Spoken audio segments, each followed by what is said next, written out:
Okay, thank you, Angie. When Bruce told me about 10 minutes ago or so that I was going to introduce the speaker, I thought, well, that'll be easy. And then I did a little search and found that I don't think we put out a club bulletin this week. So the bios that were in the club bulletin, you didn't see. So I think I'll just go with that. But to begin, Chad Briggs joined UAA during this academic year, and I met him the first time I met him was this February. He is an associate professor of public policy administration, and he is the new public policy administration director for UAA. So, having said that, let's go with the introduction. Chad Briggs is the Director of Public Policy Administration of the College of Business and Public Policy at UAA. As a professor, he studies the security impacts of disasters around the globe. And before Alaska was based in Kosovo and Ukraine, where he worked on cyber and information warfare. He was previously the Minerva Chair and the Professor of Energy and Environment Security at the U.S. Air War College and a senior advisor to the U.S. Department of Energy, where in both positions he worked translating hazards like tsunamis into military planning. Chad grew up in Wisconsin, where as a high school student, and this is the big part, was a Rotary exchange student for 1 year to Norway. So he knows about us, which set him on his path of studying international relations. So Rotary exchange works and helps people to grow into some marvelous careers. Our other speaker, I believe I saw Brentwood Higman on the line, and he runs the Seldovia-based nonprofit Ground Truth Alaska and received a PhD studying tsunami impacts from the University of Washington, Seattle in 2007. He helped lead studies of the 2015 tsunami in Ton Fjord and is working to understand the risk of landslide generated tsunamis in Drew Wink Lake near Homer and Berry Glacier near Whittier. Hig grew up in Seldovia, where he now lives with his wife and 2 children. In addition to studying geologic hazards like tsunamis, Hig is interested in science communication, climate change, oil spill risk reduction, cartography, and wilderness adventure. So we're going to be encouraged to think today. So speakers, welcome to our club. Thank you. Yes, thank you so much, Joe. I should point out we also have Peter Hausler here from U.S. Geologic Survey in Anchorage. And he'll be also available to answer questions for people. I really appreciate this opportunity. This is really the first time that I've been involved in doing outreach on this particular tsunami issue. And I should point out this is related to Rotary in a lot of ways. My interest in the high north and the fjords came from being sent to Norway. So you can be credited or blamed however you wish. And I should point out it really did change my life. I grew up on a farm in Wisconsin, was going to go off and study biology in college, but found myself in Europe during 1989 and became so fascinated with what was happening around me that when I went to college, ended up studying international security instead. I always kept one foot in the environmental sciences, and that's how I ended up really trying to do risk issues where we translate. And did that for the military, for the US government. The introduction to this really came this spring. I was working with one of our other colleagues, Dr. Robert Weiss from Virginia Tech. We were just writing an article about strategic disaster intelligence. And the concept behind it was asking questions of not only how do we deal with multiple risks, when things hit us, not just one thing at a time, but seemingly everything at a time, when you start combining tsunamis with pandemics, with social unrest, with economic disasters. How do you even deal with that? How do you do a risk assessment when everything is competing with everything else? And then there was also the question about who has responsibility to warn. So if the scientists know something, do they hand it over to a particular agency? Is it the US government? Is it the state government? If it has security implications, does the military have to take over and take some responsibility? And can we do that? Can we as a scientific community give that warning before their peer-reviewed studies? So in the middle of writing this, then Robert sent me an email one night and he said, well, I have this small puzzle. Geophysicists are sometimes known for understatement. So could you talk to one of my colleagues out in Alaska? And I talked to Hig, and it turns out that he did have a small puzzle. Actually turned out to be large, exceedingly large. And not on the scale of the, say, 2011 Tohoku tsunami in Japan, but for its type, it was really novel. It was unique. It was something we hadn't seen, and it was only 60 miles from Anchorage. So in looking at this, I want to frame this a little bit, and I'm going to hand it over to Hig. We have about 4 bundles of questions that have to be answered, and we're really grappling with them, not just in sequence, but with each one, there's an increasing level of uncertainty. So the first question that the group, and I think we started out with about 14 of us, and it's been growing since then. So it is an international group of scientists who are really interested in this. But the questions about the landslide itself, the questions about geology, possible movement, the tsunami wave propagation. And these are things that can be understood in terms of physical sciences and can be modeled and potentially can be monitored. And the monitoring is the second question. And we can answer some of those questions, but it starts getting a little more difficult. In other words, who does the monitoring? How do you monitor potential landslide? And for the moment, we're having to rely on remote sensing. It's not like we can just put sensors up on the barrier arm itself. And even if we do that, there's some problems associated with it. And that can sometimes be confused with warning. So the third area, and the question about who has responsibility to warn if something's about to happen, if something does happen. And I know that that's what people in the area are really worried about. You know, they're going to want some sort of warning being given to people if the tsunami is about to happen. Technically, physically, that's not so easy. And there are also psychological implications in terms of what if we start giving too many false warnings. And as I'd even been writing this morning, we're in the environment where people are being warned every single day about a virus, and people are sometimes ignoring that. And as we see with the headline in the Anchorage Daily News this morning, now we have COVID cases in Whittier. And we don't know how that interacts with the geophysical hazard. And finally, there's the question of response. And this is where we have the most uncertainty. Now, I'm going to be reaching out to the state legislature, hopefully to people in the federal government.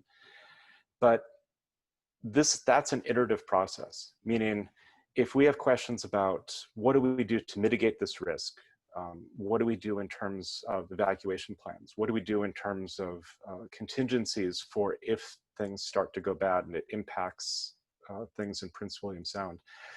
But that requires us to reach out to community leaders.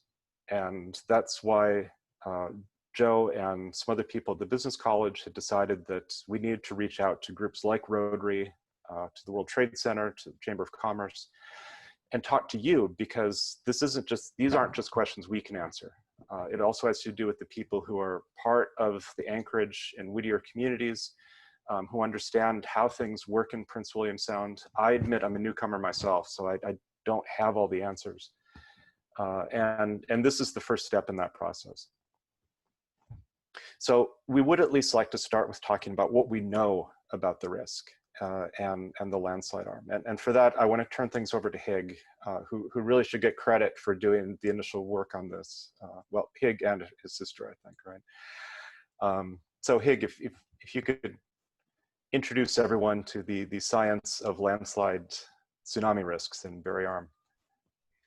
Well, thank you, Chad. Yeah, here I'm going to go ahead and share my screen, so we'll get some pictures here. Let me make sure I've got everything going here. Okay, can everyone see that? I'm good that you're muted. I will assume no negatives means yes. But anyway, so just as Chad was laying out, you know, I'm here to talk about this landslide and tsunami risk in Barrier Arm and Prince William Sound. I assume that you know, on a lot of your minds are some really basic questions about what do we know and what can we do about it. And I hope this presentation will be useful for getting there. It's also a little bit of a personal story too. That's not so much because I'm so important and you need to know about me, but because I think that kind of helps bring together a lot of the different context. And I think if you understand a little more about how I came to be looking at this, then it will help help you understand what the issues are here. So I'll start going back in time. I grew up in Soldovia, Alaska. My parents moved there when I was 10 months old. This is me and my sister Valisa with my dad, playing on the beach. We've got a campfire that may be slightly larger than necessary there. And if you jump forward from there to the present, I'm still in Soldovia, or I'm in Soldovia again, and actually live right next door to my sister. And now I'm married and have a couple kids. But in between there were some things that happened in my life and in the world. I went to grad school and I studied tsunamis, and in particular their onshore impacts. And one tsunami in particular was really a pretty defining part of my studies and my learning there, and that was the Indian Ocean tsunami that happened in 2004, December 26, 2004. And this is a picture of a mangrove forest that was flattened by that tsunami. I traveled in areas that were impacted by the tsunami, and where through towns where almost everyone died, it was a very intense and formative kind of experience. Hey, sorry, I don't mean to interrupt. Your slides aren't advancing. They aren't really. What is the deal with that? Let's see. I'm going to just go back and I'll reshare with just my whole desktop. I've had this happen once before. For some reason, if you share to just one application, sometimes it doesn't do what it's supposed to do. So we will try this again. Who knows? Maybe we'll get to some entertaining bit of. So yeah, there's a picture of me. Is it advancing now? Great. So yeah, this is the picture then that I was just talking about from Sumatra, where we were surveying the onshore impacts of this 2004 tsunami. And my own particular expertise and interest here was extremely geeky, obscure little piece of this. It's, looking broadly at onshore impacts, and particularly at the way that the tsunami would leave a record behind, so the evidence it would leave behind. So I did things like looking at the layers of sand left by the tsunami. And while I was working on tsunamis like this, the 2004 Indian Ocean tsunami, there was one in Nicaragua and Kamchatka, various different tsunamis that I worked on, I was working only on tsunamis that were created by earthquakes. And one of the questions that was in the back of my mind there was, what happens if you look at a tsunami that was generated by a landslide into the ocean? And there's kind of one particularly famous example here in Alaska at Lituya Bay in 1958. There was a strong earthquake, but the earthquake didn't create the tsunami. It just triggered a landslide, and the landslide went into the water and produced a very violent tsunami localized within Lituya Bay that killed several people and flattened the forest along the coastline. And I wondered, there are reasons to think that some of the evidence that these landslide tsunamis leave might be different than what you see from an earthquake tsunami. So in 2015, jumping forward a bit, I heard about this landslide and tsunami that had happened also in Alaska, in an area that I had spent some time in before. Icy Bay, Alaska, a fjord off of Icy Bay called Tan Fjord. Now this map, there's some other stuff going on, but just to focus you in on the important bits, this brown is the landslide. So this piece of the mountain here fell and it slid down into the ocean and then spread along the bottom of the fjord. The dark blue is areas that were inundated by the tsunami as it traveled down the fjord. The numbers are heights in meters. So this is 193 meters, which would be about 630 feet up the mountainside here. And down here a ways away, this would still be over 150 feet in some of these places. Just to make sure that we're all oriented here, I put this map in to remind me to talk about where these things are. I'm in Soldovia. I imagine most of you are probably in Anchorage. We'll be talking about Berry Arm, but I've just mentioned Lituya Bay down in Southeast Alaska and Tanfjord, which I think is right on the line there between Southeast and South Central Alaska. Anyway, this event in Tanfjord, you can get a little bit of a picture of how it all started by looking at this. It's if you look at the background, there's this mountain back here with this big bare slope. That's where the landslide came from. So this whole piece of the mountain fell down. It crossed the toe of Tyndall Glacier. This is actually some of the landslide deposit on top of the ice here, and entered the fjord. And that landslide, much of it went down along the fjord, but some of it went straight across the fjord and actually came up out of the water on the other side. And this is actually a chunk of the landslide material sitting on the shoreline on the far side of the fjord from where the landslide happened. And this produced the tsunami that swept down the fjord. Here you can see the normal beach that's got this really flat top at high tide, and this picture is taken at low tide. There's a brown bear here. If you can see my mouse, that's providing scale kind of off to the right.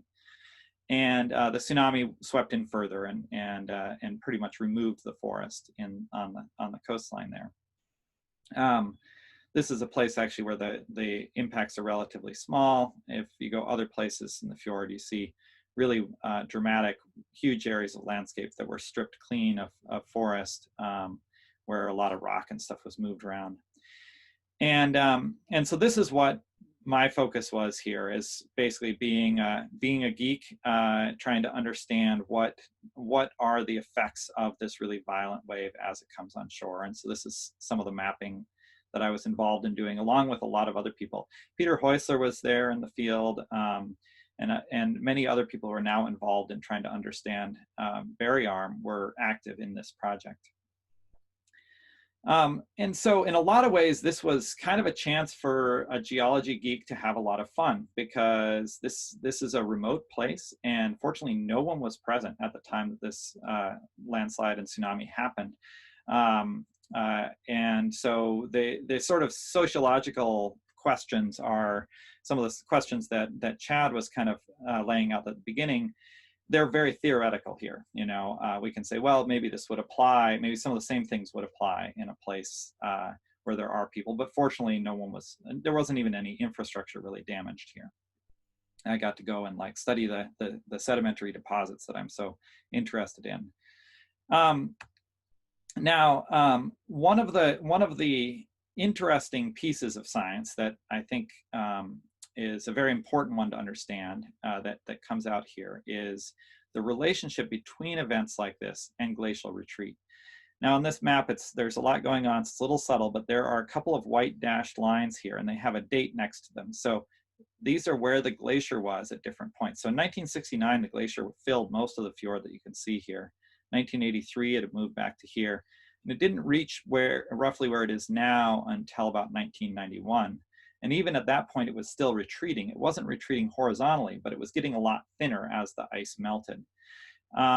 And we can say right off the bat that the tsunami wouldn't have happened without that retreat, because the landslide wouldn't have, if the same landslide had happened, it would have ran out on top of the glacier. And we've seen that happen in other places, big landslides going across glaciers. And of course, they can't produce a tsunami. And that tsunami adds a lot to the threat, because it propagates the energy from that landslide over a much larger area than the landslide itself can travel over. So at that level, the glacial retreat was clearly important. But there's this question of whether it might have been related to the landslide itself. And it kind of makes sense that glacial retreat might lead to a landslide failure, because when the glacier is filling the valley, it's actually pressing out on the valley walls. It's also eroding those valley walls. So it's undercutting the valley, but as it does that, it's supporting the valley wall. And so there could still be a landslide ultimately, but there's quite a bit of support provided by the glacier. If that glacier retreats, and particularly if it retreats rapidly, it suddenly removes that support. And so it makes sense that we might see landslides. Now, we can't really prove that is a cause in this case. We don't have enough information about what happened here to really say for sure, but it is a reasonable guess as a scientist. One of the things that struck me looking at, this is a photo of the landslide in Tanfjord, so a satellite photo. Here's the source. The landslide went across the glacier here. but a lot of it just passed right off the front and into the fjord. Here's those landslide lumps over on the right that are kind of the outer edge of that landslide. It struck me when I saw this photo because I'd seen another photo that was pretty similar from Gruink Lake in 1967. So here there was a big landslide that came down. It again came onto the toe of the glacier, but the landslide also passed into the lake. This actually, this hill, this island here, and that little dot are both hillocks of landslide material. And this tsunami, the tsunami in the lake produced by this landslide was about 200 feet tall. So it was pretty significant, and it flattened the whole outwash plain downstream. So Gruink Glacier Lake is really close to where I live. And so after seeing what happened in Ton Fjord, I thought, well, maybe I should understand a little better what's going on at Gruink Lake. And one of the reasons why this, so here's just a photo showing some of the aftermath of that tsunami with icebergs spread all across the outwash plain near the lake. Some of these icebergs are quite gigantic. They were carried by the wave up onto that surface. And this is another place where we've seen this kind of rapid retreat. So at the time of this 1967 slide, the glacier was right here. You can see 1964 is this line, 1970 is this line. So it was right below the landslide. But since then, it's retreated a lot. It's retreated something like a mile, mile and a half back, and it's actually retreating very quickly now. You can see the difference between 2018 and 2019 is quite a lot. So we again maybe are seeing this association between glacial retreat and a landslide. And in the time since that landslide, this has also become a very popular tourist destination. So there are sometimes hundreds of people that hike to go and see the view of the lake and to see these giant slopes that are right above it. So the landslide scar from 1967 is on the right, this island, and the one that's just barely in the photo are both hummocks from the landslide. And if you go up on the ridge above, there are cracks in the ridge. Some of these cracks appear to be active. So we have a number of reasons to think that there is concern about there being another landslide that could generate a tsunami here. So if you jump back to last year, to 2019, I'd just given some presentations on this, and my sister Valiso, I mentioned earlier, she'd been to some of those presentations. So she was kind of thinking, you know, in the back of her mind, she had some bits of landslide, tsunami geology rattling around. But she's not a geologist, she's an artist. Actually, I'm going to skip this one because we're just moving along. But she's an artist, and she does cut paper art, and she was awarded the Voices of the Wilderness Artist in Residency program in Chugach National Forest in 2019. And so she traveled there in order to practice her art and get to know this bit of amazing wilderness. And one of the places she visited was Barry Arm. And when she was there, she took this photo because she was looking at the slope and just thought it looked kind of unstable. And it reminded her of some of the photos I had of Gruink Lake. And she brought this back to me and said, you know, I don't know, what do you think about this? And I looked at it, and now when I look at this photo, I can't help but see that there's a clear big landslide scar. But at the time, I missed that. I made a geology 101 error. I looked too closely. This is actually an image from Google Earth, and one of the things, and this was one of the first places I went. Take a look at Google Earth, see what you can see. And these lines here, those are cracks in the surface, and so they indicate instability. So I picked up, yeah, there's something going on, but I didn't zoom out enough. I didn't see the big picture. I just kind of jotted it down in a list of places that might be worth looking into further. It wasn't until really just 2-3 months ago, I think maybe a little longer ago than that, but January. So I met Shunli Dai, who is a scientist who studies, she studies satellite data. Got my kids yelling in the background here, but she studies satellite data, trying to understand what we can pick out automatically using these huge satellite data sets. And she needed examples of landslides or places there was potential for landslide, and And she asked me to list some. So I provided a long list that included Barry Arm as a place worth looking at. So her study area is really broad. It's the entire Arctic plus all of Alaska, which isn't all technically the Arctic, but it's included in her study area. She did some preliminary analysis of many of these sites, and she presented some of those to a group of scientists, and she particularly presented some for Barry Arm, and she said, well, it seems like there's a large amount of motion going on, that the mountain is deforming. My initial reaction was really frank skepticism. She had a pretty narrow window. There were a lot of clouds in her data set, and so it was pretty hard to see what was going on. And it just seemed like too much of the mountain was moving for it to be reasonable. And so I was suspicious it was a mistake, like an artifact of her data analysis. But she persisted, and she looked at it some more, and she came back and said, I think you should look at the Landsat data, the Landsat images, because I think I can see it there. And so Landsat is a freely available, anyone can pretty easily access. These are satellite photos. They're not very detailed. They're very low resolution. They're photos of the whole world that are taken regularly using Landsat. And so it's an easy thing for me to go and look at this. And so these two photos are the ones that I looked at. And so this is a chance for you to kind of practice putting on geologist glasses. I will flip back and forth between these a little bit. This is a photo from 2013. And this is a photo showing the same area in 2016. And so there's a lot of things that change between these two. One thing you'll see is that Berry Glacier labeled in the middle there. If we go from this 2013 photo, it retreats a bit to 2016. This was a period of really rapid retreat of Berry Glacier. You can also see changes in snow cover just because they were taken at a little bit different time of year. So some of the snow goes away and such. But if you kind of blur out in your mind those really dramatic changes, and you focus just on this piece of slope right here, that's the left of Berry Glacier, you'll see it shifts a little bit between these two images. And I don't know whether whether you guys can see that or not, but this is the sort of thing that, as subtle as this may seem, this was a very dramatic result in my opinion. I looked at this and it shocked me. I've never seen such a large piece of mountain moving actively, and so obviously that you can pick it up even in this very blurry Landsat imagery.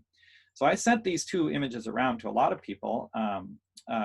Peter Heusler, who's on the call, is one of them, and people that I knew that were interested and knew a lot about landslides and the potential for generating tsunamis. After Chad, I hadn't met Chad before. I would have included him in that right away, but he ended up, as he mentioned, getting looped in through my friend Robert Weiss.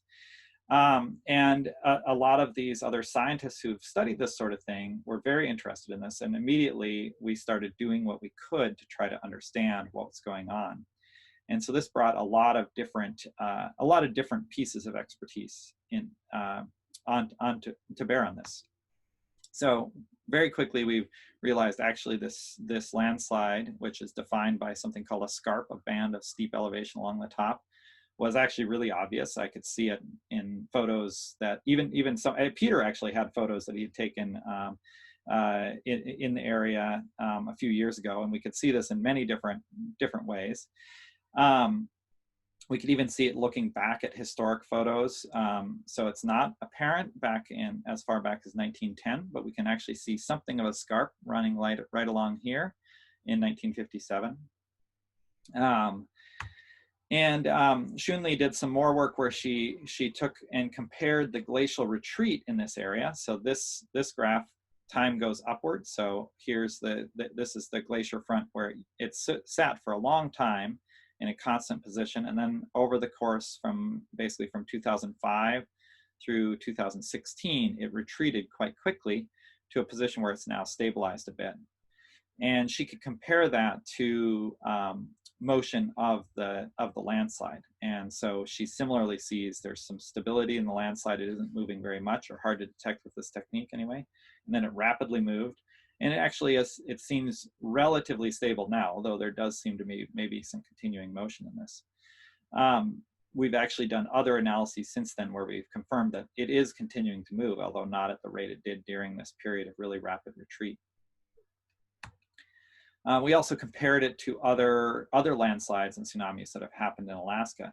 I've mentioned, I think, all three of these now, Lituya Bay, Gruink Lake, and Tan Fjord. They're all very large, violent tsunamis producing extreme run-up and very destructive effects in their immediate vicinity. It turns out Barry Arm is much larger than these. It's larger in terms of its map footprint here and how big it is here. But some of the other numbers are bigger too. It's steeper than either Tan or Gruink. It is the height of the landslide is higher than those places. Our estimate of volume is vastly larger than these, although this is only a rough estimate.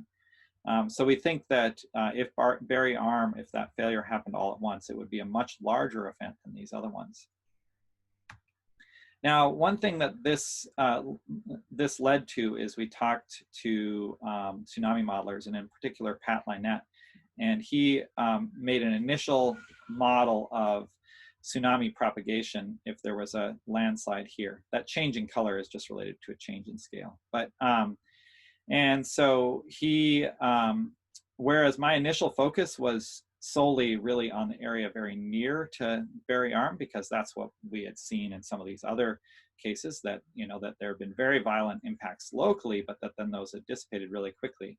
He ran his model for all of Prince William Sound and found that actually there were impacts shown in the model, which is not the same as reality, but we can talk a little bit about that maybe in question and answer if you want to know details of how much we should trust this model. But he showed them being quite widespread. Particularly worrisome was what happens in Whittier, which is shown in the lower left. And what you have there is you have a wave starting to rise about 18 minutes after the landslide and peaking 21 minutes after at 12 meters, which is about 40 feet. And then the withdrawal of water comes after that, and the withdrawal is very violent, goes to less than 10 meters below sea level. So this would be 30 some feet below sea level. So the water drops by over 70 feet in this pretty short period of time after the tsunami arrives. And there are also some effects even further away. One way of looking at this that I found useful was to plot up the maximum height and current for the tsunami across from these model results. This is the same results as I just showed in that animation, but I've broken the map into three pieces. They're outlined with these white lines. In the area that's nearest to the tsunami, I'm focusing on tsunami height and really only emphasizing the areas of incredible tsunami height. So this is about 30 meters, about 100 feet. So in this area here, within Barry Arm and Harriman Fjord, the height is over 100 feet, and even across College Fjord or across Port Wells on the far shore. And there's substantial heights, many tens of feet in the heads of all these bays here. As you get out of Wells Passage, the tsunami dissipates quite a bit. And so I'm actually using a much more sensitive scale here. And we're looking at a few meters, so say up to 15, 20 feet of tsunami run up in these areas. In a lot of places, it's very minimal. If you were in a boat out in this part of Prince William Sound, you probably wouldn't notice the tsunami passing under you at all. However, at the heads of some of the bays, we're looking at 15, 20 feet in some places of inundation, which would, certainly not as bad as hundreds of feet, but if you were, for instance, camping on the beach, that would be very dangerous. And the currents produced by this could be very dangerous in a lot of these bays and passes. If you go further, the height becomes typically under 3 feet. So, unless you happen to be camped right next to the water, you're probably safe from it. But it still produces strong currents. And in particular, there are strong currents that you could see in the area around Cordova. And those strong currents can be dangerous for vessels. So the effects, while they get less across the sound, actually do potentially impact the whole of Prince William Sound at some level. Now, Whittier has a history of tsunamis, in particular the 1964 tsunami in Whittier, which was triggered not by the earthquake, like the tsunamis that I studied when I was in grad school, but it was actually triggered by a landslide that was under the water near Whittier. And it was similar in height to what this preliminary model result from Pat Lynette shows for a Barry Arm tsunami. So the impacts may in some ways be similar. There's reasons to think they would be different too. The two tsunamis are certainly not identical, but it maybe gives us some sort of picture of, by looking back at what happened in Whittier in 1964, we maybe have some picture of what could happen should Barry Arm fail completely. So now I want to get to some of these really practical questions. And I think that, just to introduce this, I'm going to confess that we don't have as satisfying answers as we would like to have. There's a tremendous amount we don't know just because we're super early in the study. Normally, scientists, I don't think, would really be sharing this much information early on because we would rather work on it more and understand it better. However, the risk seemed high enough that we felt that we had to share something right away. And so that's why we've done that. But it's also because there's just a lot of intrinsic uncertainty in this kind of event. And here I've shown photos of two different sites. One is Tan Fjord. And this is a picture, a satellite photo. It's one of those Landsat photos from before the landslide happened. And you can see the scar on the mountainside. It's got this big arcuate scarp at the top, kind of a lump of lower angle material, which has vegetation growing on it below that. And I forget what year this is exactly. I think it's just a couple of years before it finally completely failed. And so if we had been looking at this before, which we weren't, but if scientists had been, someone had noted that the landslide was there, but no one had studied it with the idea that it might fail catastrophically. But if we had been asking that question, we would have known right where to look. There's a really obvious scar there. And then, it turns out it did fail a couple of years later. Now, this is really similar to a site in Glacier Bay, a small side inlet called Tidal Inlet. Here you see, again, the steep scarp at the top. You see this lump of vegetated lower angle material underneath that. However, here the glacier retreated back around 1900, and this slope is still sitting there today. That doesn't mean it'll stay there forever, especially if there was a really strong earthquake. Maybe it would fail. But it shows a level of stability that's sort of reassuring. So if you want to worry about Barry Arm, you can look to Tan Fjord. If you want to reassure yourself, you can look to Tidal Inlet. There are very different stories, and it's very difficult to distinguish between these different cases, at least when you're in the position of, before the fact. So that Tidal Inlet is down here in southeast in Glacier Bay. So I'm just going to briefly cover 4 case studies that we have that I think are directly comparable to Barry Arm. One is Lituya Bay, and one of the important things to know about that a lot of people don't know is that the 1958 landslide and tsunami was only the most recent of a long series of landslides and tsunamis happened there. We know the history to some extent anyway, going back to about 1750. We don't really know what happened before that, except that the glaciers retreated around 1600. There's Tan Fjord. I've talked quite a bit about this. The glacial retreat began in earnest there, or it began happening really rapidly in the 1960s. And the fastest retreat was around in the early 90s. And then the complete failure of the landslide happened in 2015, while the glacier was still actively pulling away from the toe of the landslide. Gruen Glacier, as I mentioned, the landslide happened right as the glacier retreated past the toe.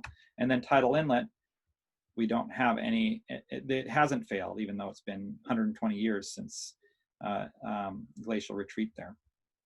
So if we just lay this out, if this is all we have to work with, we can say that 2 out of the 4 cases, we had a landslide that happened during that process of debuttressing. Debuttressing, again, is just the process by which the support of the glacier is removed from the slope. So when the glacier moves back, we call that that loss of support debuttressing. One of them still hasn't failed, and then one we don't really know, but we see repeated failures on the time scale of a few decades. And so these case studies are really the basis for our statement at the beginning. There was a letter that the scientists put out describing what we knew right now, and we said that it was possible that a failure would happen at Berry Arm anytime, that it could happen within a year. And then we said it was likely within 20 years. And so this is the basis for that statement, that it's likely within 20 years. A little bit tenuous. It's not a lot to work with, but it's what we have at this time.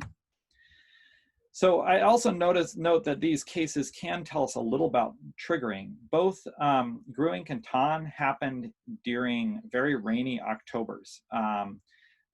And Lituya was triggered by a strong earthquake. So we can see some examples of what might cause a landslide. Interestingly, in Ton, there was also an earthquake that happened moments before the slide happened. However, it was a very tiny earthquake that was really not at all unusual there. So we think that it may have been sort of that proverbial straw that broke the camel's back. The heavy rains of that October had the landslide destabilized, and then on the day that maybe it would have gone anyway, this little jolt from an earthquake let it loose. So we can think about this sort of stuff in terms of warning signs. So rain, definitely prolonged heavy rain. I mean, if you were considering a trip in Port Wells or Berry Arm, and looked at the forecast and it looked like crap, it looked like it was me raining like crazy, not only is that a good reason not to go because it's probably not very pleasant, but it may also be a time of greater risk.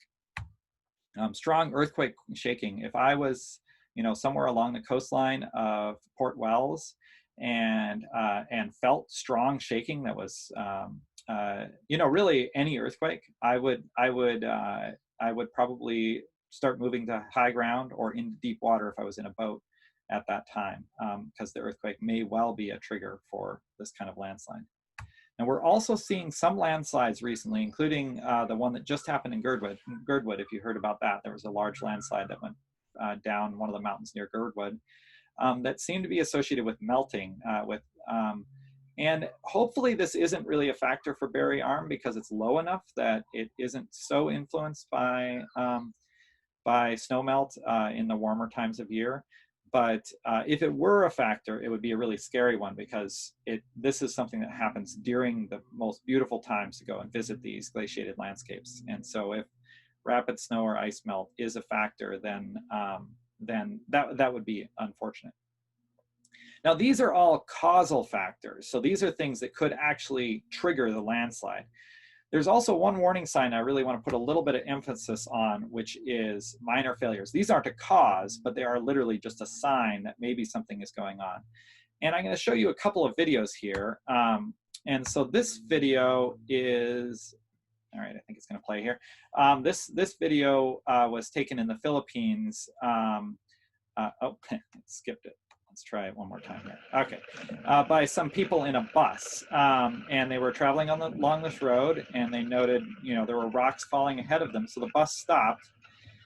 And this, I think the videographer is kind of leaning out the door of the bus. You can see there's someone else on the left there taking videos, and then they see something and they run here, and we get to see what that is in just a moment. A much larger failure. The bus kind of gets the message and starts backing up at this point. There's actually a rock hits the top of the bus, bounces off the bus, and they continue backing up here. And apparently it all worked out. But what you can see here is a really vivid example of those few rocks falling being a warning sign that something bigger was to come. We actually have this video that's taken in Berry Arm of rocks falling a few years ago. Fortunately, this was not a sign of complete failure of the slope. But if I were there and seeing this sort of activity, I would say, well, maybe this is a good time to leave.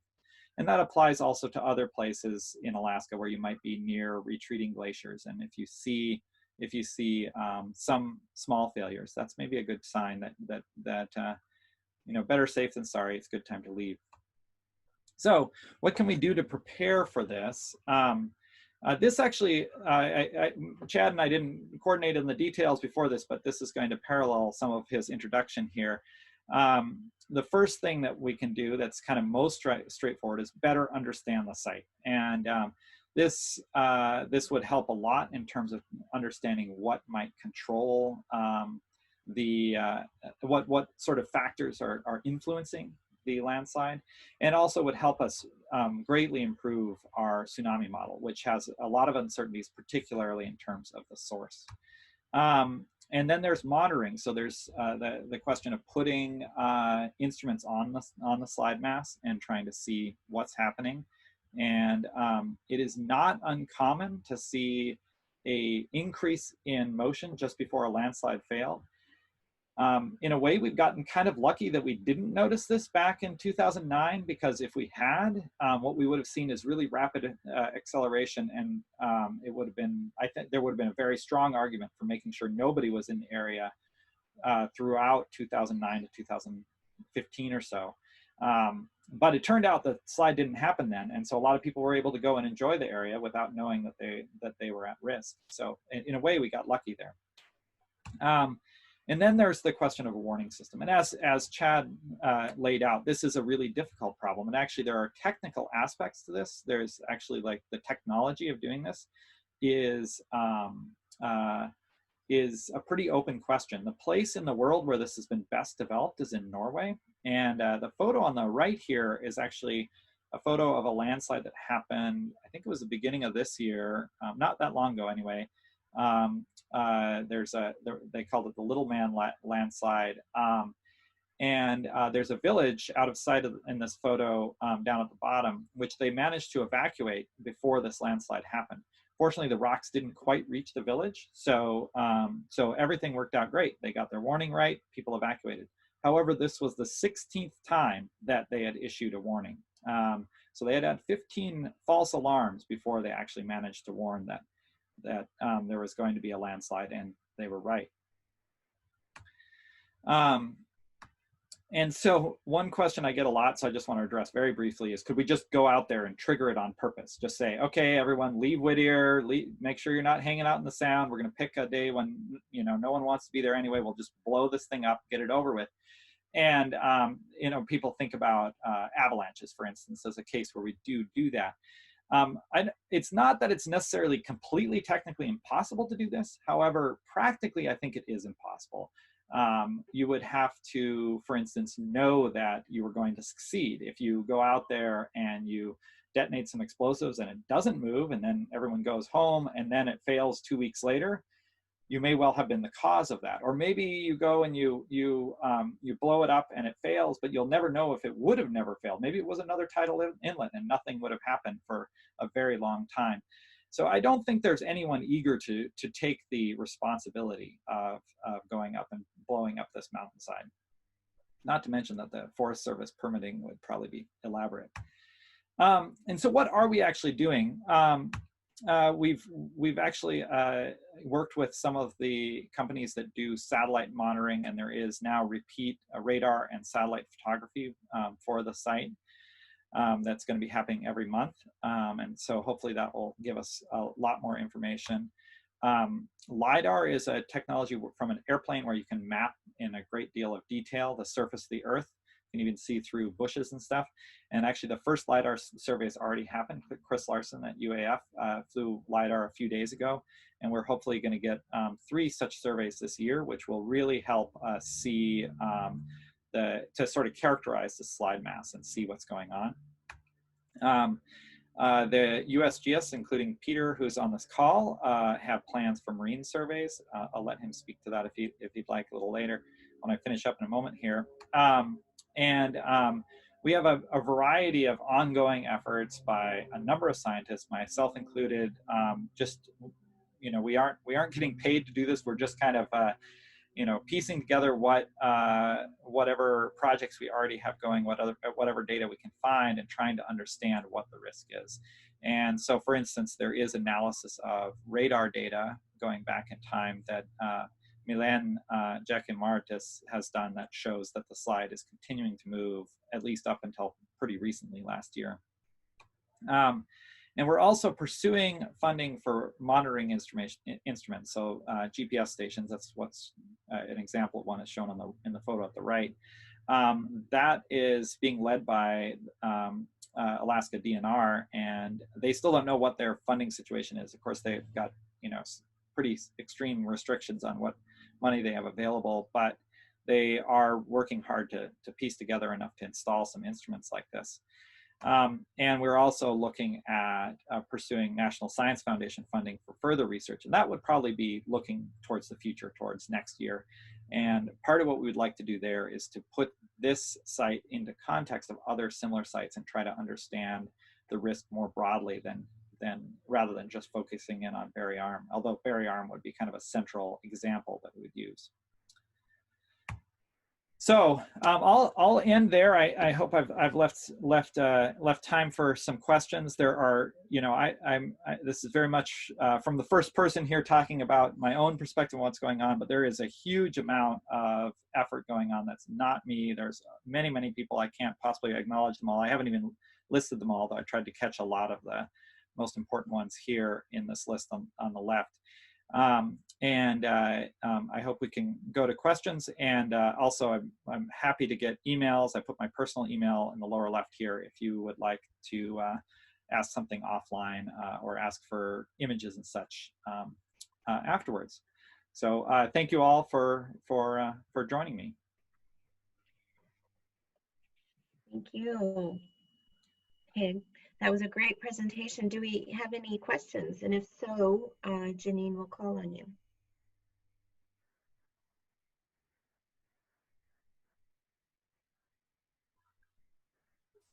Anyone?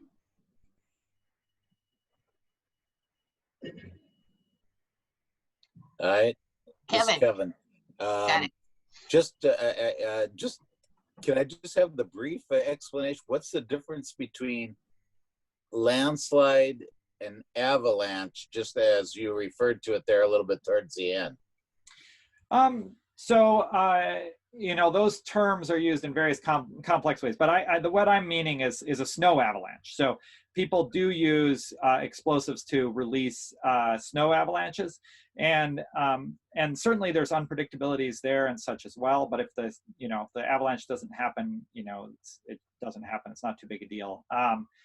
And so it's the uncertainties are less than with a rock avalanche or a rock landslide like this that you know, would involve, you know, many thousands of times more volume than you'd be talking about with a snow avalanche. All right, thank you. Anybody else? Bruce?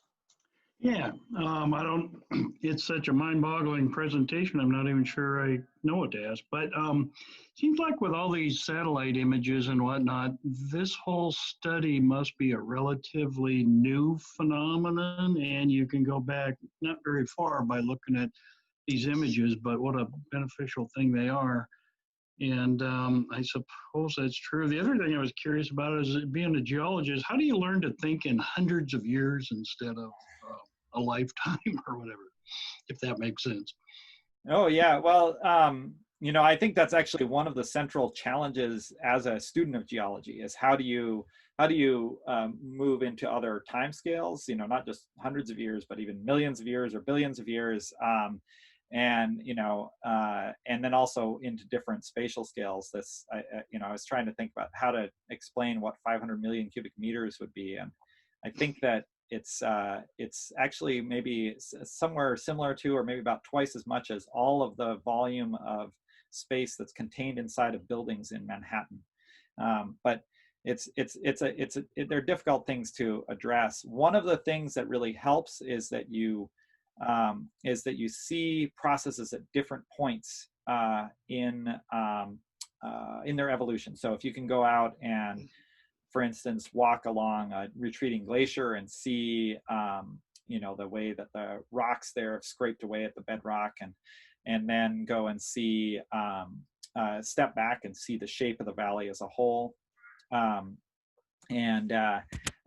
different, you know, see how these different pieces of the puzzle fit together. that can help start to understand what, if you see. Anyway, I could ramble on for a long time, but I wonder actually if Peter would like to answer that one. I bet he's gone through that same exercise. Yeah, that's a great question, and it is a hard thing to answer. I think, to me, the thing I usually say is you really do need to put on a different set of eyeglasses. And I think people in general tend to appreciate the time scales of biologic processes. You might see kids born and they grow up, and and we get old, and for kids, they might see a puppy born, it grows up, and maybe it dies, and we see our annual seasons of leaves coming out and all that kind of thing. But yeah, somehow you just have to practice just thinking on these much longer time scales. Even when we talk about it being 2020 AD, okay, well, 2,000 years ago was one number, 10,000 years ago is a number. It's a little bit longer than that the glaciers mostly retreated out of Prince William Sound. So it takes practice. Mark Cosby and then Kathy Straub, please.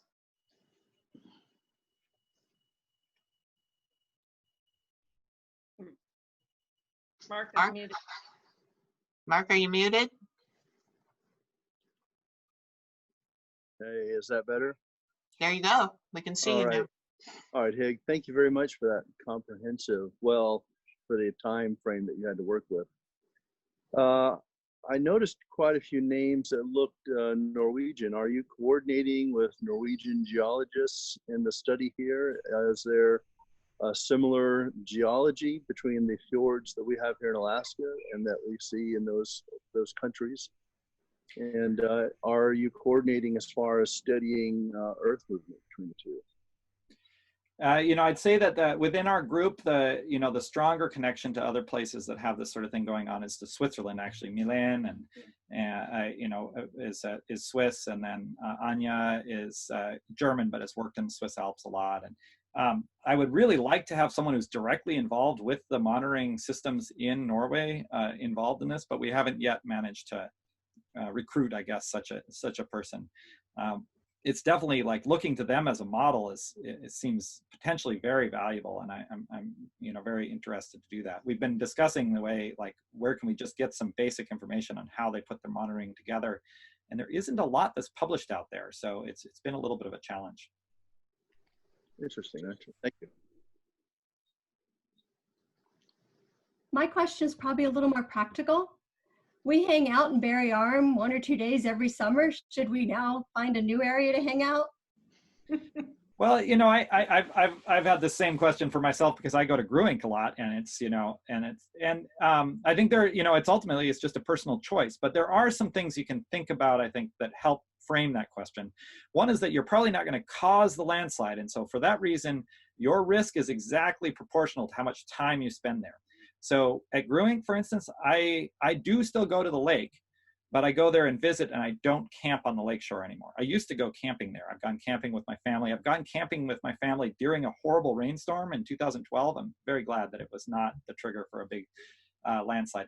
So, but that's one approach. It's the level of concern I have. I'm more concerned about Barry Arm than I am about Gruink, and I would be hesitant to visit it at all unless I, was, for instance, installing an instrument that I felt could be, if I really felt I was addressing the concern. I don't think I would visit it on a recreational basis myself, but it's a personal choice. And, it could be that it's going to stabilize and it'll be fine for forever or for 150 years or whatever. So we don't, it's a hard choice to make, I think. Thanks.